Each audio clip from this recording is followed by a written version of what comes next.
Good morning বন্ধুরা। এখন বেলা 12টা বাজে, আর 12টার মধ্যে আমি বাড়ির সমস্ত কাজ করে এখন স্নান করা কমপ্লিট হয়ে গেছে আমার। মানে আজকে সকালবেলায় উঠে সমস্ত যে কাজগুলো করি আর কি, প্রতিদিন একটু মোছামুছি, আর মেয়েদের তো সংসারে এ কাজ ও কাজ থাকেই, তো সেগুলো করে আমি রান্না বান্না করেছি। কি রান্না করেছি সেটাও শেয়ার করছি তোমাদের সাথে। আর এখন স্নান করে পুজোটাও আমার হয়ে গেছে। আর যেই তো খুব গরম, বোঝোই তো, এত গরমে রান্নাঘরে টেকা খুব মুশকিল। অন্যদিন আরও আগে রান্না হয়ে যায়। আজকে যেই তো বৃহস্পতিবার, আজকেও হয়ে গেছে, রান্নাটা আগেই হয়ে গেছে আমার। 11টার মধ্যে রান্না হয়ে আমি স্নান করে আজকে বৃহস্পতিবারে লক্ষ্মী পুজোটা আর কি করে নিলাম। এবার থেকে না ভেবেছি সকালবেলায় স্নান করে একবারে পুজোটা দিয়ে তারপর রান্নাঘরে ঢুকবো। পরে ঘেমে গেলে রান্না করে তো আর একবার গাটা আমরা ধুয়েই নিই, তো তখন গাটার একবার ধুয়ে জামাটা চেঞ্জ করে নিলেই হবে। কিন্তু আজকে সেটা হয়নি, যেটা বলে লাভ নেই, যখন করব তখন দেখতেই পাবে। তো আজকে রান্নাবান্না সেরে স্নান করেই পুজোটা দিলাম। আর কি রান্না করেছি চলো তোমাদের সাথে শেয়ার করি। আর এখন রান্না করে আমি যেই তো সব কাজ কমপ্লিট হয়ে গেছে, স্নান পুজো সব হয়ে গেছে, আমি এখন নিচতলায় চলে যাব। কারণ উপরের ঘরে দুপুরবেলাটা আমি একদম থাকতেই পারি না, খুব কষ্ট হয়। তো কিছুদিন আগে ব্লগে শেয়ার করেছিলাম যে আমি নিচের ঘরটা পরিষ্কার করে একটা উপরে আমাদের 3টে বেডরুমে 3টে খাট ছিল, তো একটা বেডরুমের খাট আমরা খুলে স্টিলের খাট, ওটা খুলে নিচে ফিট করে নিয়েছি। নিচের ঘরে কোনো জিনিস রাখিনি, কারণ থাকা হয় না বলে অত ঘর তো আর মেনটেন করা যায় না। উপরটা মেনটেন করতে করতে, আর আমি একা, বোঝোই সংসারে সমস্ত কাজ গুছানো পাকানো সব এক হাতে, তার জন্য নিচের ঘরে আর কিছু না রেখে শুধু ওই একটা খাট একটু দুপুরে শোয়ার জন্য রেখেছি। তো এখন তোমাদেরকে দেখাই আমি কি রান্না করেছি। দেখো, এখানে হাঁড়িতে ভাত আছে,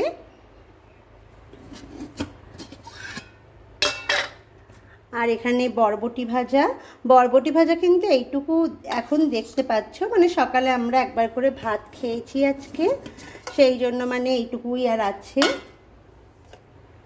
এটা হলো চাল কুমড়োর ঘন্ট। চাল কুমড়োটা মুগের ডাল দিয়ে একটু ঘন্ট মতন করেছি।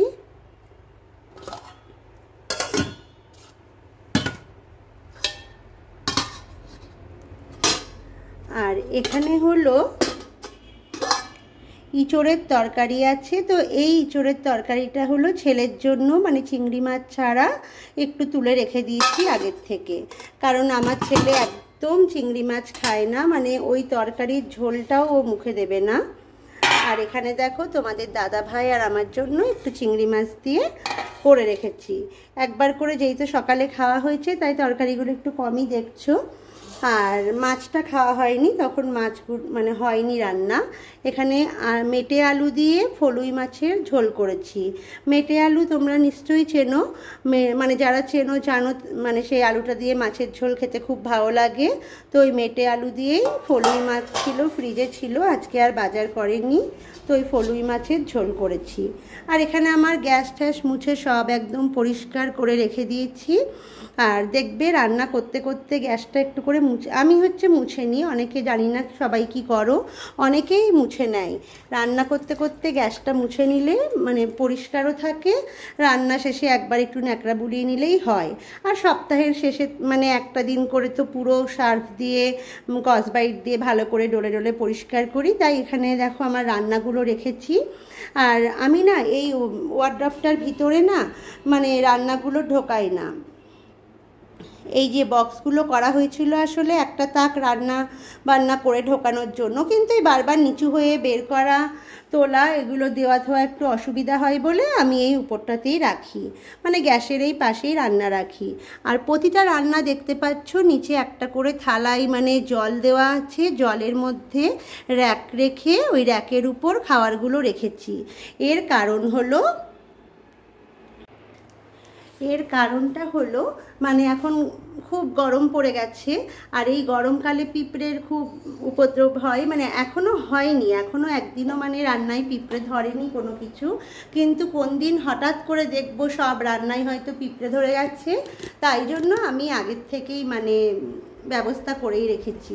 আর আমি গরমকালেও এরকম মানে জল দিয়ে একটা থালার মধ্যে জল দিয়ে ওই র্যাক করেই রাখি। শীতকালে তো ওইসব ব্যাপার থাকে না, না খাওয়ার নষ্ট হয় না, মানে পিঁপড়ের কোনো ব্যাপার থাকে। তো এই গরমকালটা আমি ওইভাবেই খাবারগুলো রাখি, জলের উপর রেখে দিলে পিঁপড়েটা ধরে না।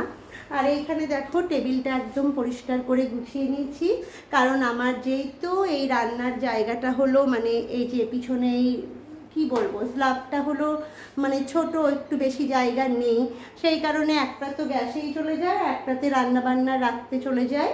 আর ওইখানে ওই বেসিনটার পাশে ওইটুকু বাসন টাসন রাখার জন্য ওইটুকু ফাঁকা রাখতে হয়। তার জন্য রান্নার টাইমে এই টেবিলটার উপর সব মানে ওই ওয়ার্ড্রপ থেকে সব বার করে মশলাপাতি আমি এই টেবিলটার উপর রেখে আগে রান্নাটা করে নিই, তারপর হচ্ছে মানে রান্না হয়ে গেলে টেবিলটা গুছিয়ে পরিষ্কার করে ওই মশলার কৌটোগুলো ওয়ার্ড্রপে ঢুকিয়ে রাখি। তো চলো তাহলে আজকে আমার কাজ তো সব হয়েই গেছে, তারপর কি করব তোমাদের সাথে শেয়ার করব। আর এখন হচ্ছে তোমাদেরকে আমি নিচের ঘরটা দেখাতে নিয়ে যাব, কারণ আমি এখন নিচে একটু শুতে যাব। আমি স্নান করে তোমাদের দাদা ভাই এখন তো আসতে অনেক লেট আছে, মানে সবে ধরো 12টা বাজে, এখনও আসতে অনেক দেরি আছে। আর আমি এই গরমের জন্য দোকানে যাচ্ছি না, তারপর ছেলের গরমের ছুটি, ও স্কুল নেই এখন, আমি যদি দোকানে চলে যাই ও সারাদিন বাড়িতে কি করবে। আর সামনে মাধ্যমিক, এবার পড়াশোনাটাও একটু দেখতে হবে, আমি দোকানে থাকলে হবে না কোনো মতেই। সেই জন্য আমি এখন দোকান যাওয়াটা আপাতত একটু বন্ধ করেছি। হয়তো যাব, মানে কবে থেকে যাব সেটা ঠিক নেই, মানে এখন কিছুদিনের জন্য তো বন্ধ আছে, তারপর কবে যাব সে তখন তোমরা তো জানতেই পারবে। তো চলো, মানে এখন ছেলেও নিচে যাবে, কিন্তু আমি যেই তো এখন ভিডিও করবো নিস্তারাটা দেখাবো, ছেলে এখন আমার সাথে যাবে না, ও বলেছে তুমি যাও আগে ভিডিও করো তারপর আমি যাব। তো চলো আমি নিচে তাড়াতাড়ি গিয়ে তোমাদেরকে শেয়ার করি যে ওখানে মানে কেমন করে খাটটা রেখেছি, কোথায় রেখেছি বা কোথায় শুই। দেখো আমি নিচে চলে এসেছি এখন, এবার নিচের ঘরটা তোমাদের সাথে শেয়ার করব। কিচ্ছু কিন্তু নেই, ফাঁকা ঘর, শুধু শেয়ার। এই দেখো এই খাটটা উপরে ছিল, তো উপর থেকে এখানেই হচ্ছে মানে নিচে নিয়ে এসেছি শুধু 2 ফুটটুকু একটু শোয়ার জন্য। আর তোমাদের দাদা ভাই না এই ঘরটা টাইলস বসাবে বলে একদম ব্যস্ত হয়ে পড়েছিল, যেই তো এই ঘরটার কি শান, তো আমি বসাতে দিইনি, এখন পরে বসানো যাবে। আর আমার একটা ফাঁকা আলনা ছিল, তো এটা আগে হচ্ছে জামা কাপড় রাখতাম, তো এখন আর লাগে না, সিঁড়ির উপর তোলা ছিল, তাই ভাবলাম ঘরটা যখন ফাঁকা আছে এই ঘরে রেখে দিই, কোনো সময় নিচে এসে থাকলে আনলা একটু জামা কাপড় কি একটা গামছা টামছা মিলে রাখা যাবে। আর উপরের ফ্যানটা কালকে চলতে চলতে খারাপ হয়ে গেছে, তার জন্য আর মানে গরমে কি করে থাকবো, শুধু এক্সিস্ট ফ্যানে তো হবে না। এই ঘরটা আগে যখন আমরা থাকতাম, মানে আমার বিয়ে হয়ে এসে এই ঘরটাতেই থাকতাম, তো এই ঘরটা আমার খুব মানে প্রাণের ঘর, যেহেতু প্রথম শ্বশুরবাড়ি এসে এই রুমটাতেই আমি উঠেছিলাম, তাই এই ঘরটা খুব পছন্দের ঘর আমার। তো তখন এই ঘরটা উপরে ঘর ছিল না বলে ঘরটা খুব গরম হতো, তাই এক্সিস ফ্যানটা মানে লাগানো হয়েছিল, তাই এই ঘরটা এখন তো উপরে ঘর হয়ে গেছে, তাই নিচের ঘরটা খুব ঠান্ডা। আর দেখো পর্দা টর্দা সব লাগানো আছে, এখানকার পর্দা দুটো কেচেছি, এই দরজার আর এই দরজাটা কেচেছি। এটা হলো একটা টয়লেট, মানে বেডরুমের সাথেই টয়লেটটা রয়েছে। আর এখানে টিভিটা ছিল আগে, তাই টিভির স্ট্যান্ডটা এটা তো আর খুলতে পারিনি, মানে এইভাবেই রয়েছে। দেখো এই জায়গাটা একটু নষ্টও হয়ে গেছে, তো মোটামুটি দুপুরটা একটু ঠান্ডা তো থাকে, মানে এই জন্য মানে নিচে এসেই মানে থাকি দুপুরটা। আর আমি এই ফ্যানটা হচ্ছে মানে এই ছোট্ট টেবিল ফ্যানটা আমাদের উপরে ছিল, সেটা হচ্ছে নিয়ে এসেছি একটু হাওয়া খাওয়ার জন্য। তো এখন আমার আর কোনো কাজ নেই, এখন এখানে এসে এই বেডে শুয়ে একটুখানি ফোন ঘাঁটবো, ফোন ঘাঁটতে ঘাঁটতে যখন একটু ঘুম পাবে তখন হচ্ছে ঘুমিয়ে পড়বো। আর দুপুরবেলায় তোমাদের দাদাভাই তো এখন আসতে দেরি আছে, আর আমি আজকে একটু দেরি করে ভাত খেয়েছি বলে দুপুরে আর ভাত খাবো না, কোনো একটু ফল টল কিছু খেয়ে নেব। তো চলো বন্ধুরা, পরে তোমাদের সাথে কথা হচ্ছে কি করি। এখন আর কি রাখি, পরে দেখাবো কি করছি। এখানে দেখো শুতে যাওয়ার সময় হঠাৎ দেখছি চেঁচামেচি হচ্ছে, কি ব্যাপার। পাশে আমাদের মানে জানলাটা খুললেই মাসিদের বাড়িটা, মানে এটা মাসি শাশুড়ির বাড়ি, তো ওখানে উঁকি মেরে দিচ্ছি যে মাসি শাশুড়ির যে নাতি আছে, মানে সৌম ওর নাম, সৌম ওই হনুমান এসছে বলে তাই ওদের সঙ্গে খুব মানে চেঁচামেচি করছে, মজা করছে, হাসি করছে, কারণ ও তো গ্রিলের ভিতর আছে। আর এমনিও না ওর খুব ভয় নেই, মানে ও খুব সাহসী, তো ওকে গ্রিলটা মানে জোর করে ওর বাবা মা বন্ধ করে রাখিয়েছে, কারণ হনুমান তো জানোই মানে কামড়ে ঠামড়ে দেওয়ার ভয় থাকে বাচ্চাদের। আর এই হনুমানগুলো খুব পাজিও, মানে খুব কি বলবো, মানে মানুষ দেখলেই একদম তেড়ে আসে। আর ও ইচ্ছা করে খ্যাপাচ্ছিল একটা বিস্কুট নিয়ে, মানে দেবে ওদেরকে, কিন্তু যতক্ষণ না দিচ্ছে ও সেই দুষ্টুমি করেই যাচ্ছে, মানে একবার করে হাতটা বাড়াচ্ছে, ওরা নিতে যাচ্ছে আর ও সরে যাচ্ছে। তো এইসব মজাই দেখছিলাম জানলা খুলে, তারপর আমি একটু ঘুমিয়ে নিলাম। আর এখানে দেখো বিকেলবেলায় তোমাদের দাদাভাই হচ্ছে তরমুজ কাটছে, আর মানে ও দোকান যাবে, দোকান যাওয়ার আগে ওই ফলটা কাটে। আর দেখো তরমুজের কালারটা ফ্যাকাশে ফ্যাকাশে, মানে কোনো মিষ্টি নেই, খেয়ে দেখছিলাম আর কি, কোনো মিষ্টি নেই, মানে কম মিষ্টি যেটা হয়। ওই উপরে না একটা কামড় দিলে ওইটুকুই একটু মিষ্টি লাগে, আবার যে পুরো তরমুজটা যখন খাবো না তখন কোনো মিষ্টি নেই।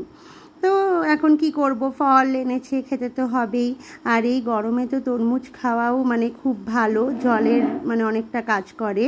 তো এখন প্রায় দিনই মানে বাই চান্স 2-1 দিন যদি বন্ধ থাকে সেটা আলাদা ব্যাপার, কিন্তু তরমুজটা খুব খাওয়া হচ্ছে গরম পড়ার পর থেকে। আর তোমাদের দাদা ভাই তো ফল খেতে ভীষণ পছন্দ করে, তো আমি সব ফল তো খেতাম না, মানে এখন ওর পাল্লায় পড়ে একটু একটু খাই জোর করে। আমি ঘুমাচ্ছিলাম, আমাকে নিচ থেকে তুলে নিয়ে এলো, উপরে চলো উপরে চলো, দোকান যাওয়ার টাইম হয়ে গেছে। মানে আমি দোকানে যাব না, কিন্তু মানে ও ফলটা কেটে দেবে, এবার আমাকে সেই ফলটা খেতেই হবে। আবার ছেলেকেও জোর করে মানে ওই খাওয়াই, কারণ ছেলে আর আমি ফল খেতে একদম ভালোবাসি না। আমি তরমুজটা খেতে ভালোবাসি, আর কিছু কিছু বাছাই ফল আছে মানে যেগুলো ভালোবাসি, কিন্তু সব ধরনের ফল ভালোবাসি না। তোমাদের দাদাভাই হলো ফল খাওয়ার মানে মহারাজ যাকে বলে। আর এখানে তরমুজটা খাওয়ার পর এক টুকরো তরমুজ আমি আলাদা রেখে দিয়েছিলাম। এই গরমের মধ্যে না মুখে তো কোনো ক্রিম ইউজ করছি না, একটু তরমুজটাই ডলে নিচ্ছিলাম। আর যে ফলই খাই সেই ফলটা একটুখানি গালের মধ্যে ডলে নিই, মানে মুখে একটু ডলে নিই। কিছুই হবে কি না জানি না, মানে সবাই লাগায় আমিও লাগাই, ব্যাস এইটুকুই। মনটা যদি ভালো থাকে তাহলে সব সময় সব কিছুই মানে ভালো লাগে। কোনো কিছু মেখে কোনো কিছুতেই কিছু হবে না, মন থেকে সব সময় খুশি থাকতে হবে, আর উপরে এই হাসি মুখটা রাখতেই হবে, তাহলেই সব কিছু মানে সুন্দর। তো আমি তার জন্য এক টুকরো তরমুজ মানে কেটে মুখের মধ্যে লাগিয়ে নিচ্ছিলাম। তো চলো আজকের ব্লগটা আমি এখানেই শেষ করি।